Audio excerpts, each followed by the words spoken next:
My name is Arthur. The car ride wasn't too long. It took only a few minutes.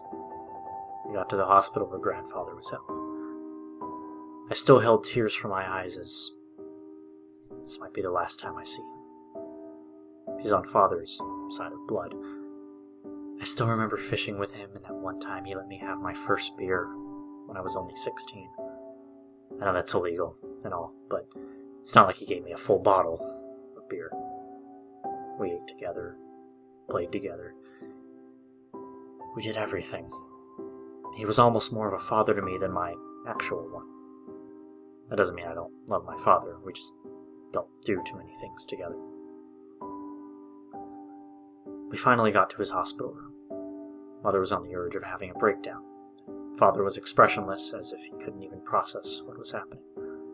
I can't blame him, because grandfather was such a nice man.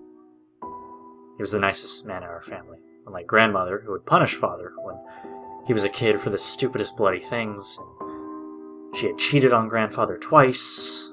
We don't let her come to family gatherings, as she'd probably much rather smoke and watch TV, but she was murdered during a break-in attempt with a mallet.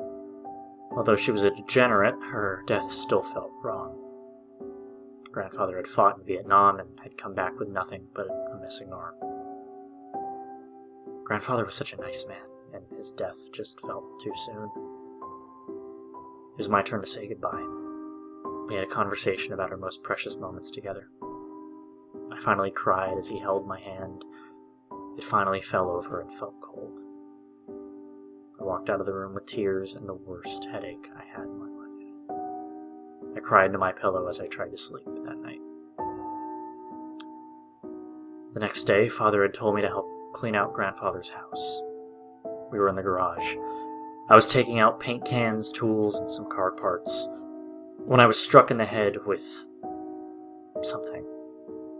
I felt like I had a concussion, holding my head and showing it to myself as I saw my blood-covered hand. I looked down at the object that fell from the top shelf.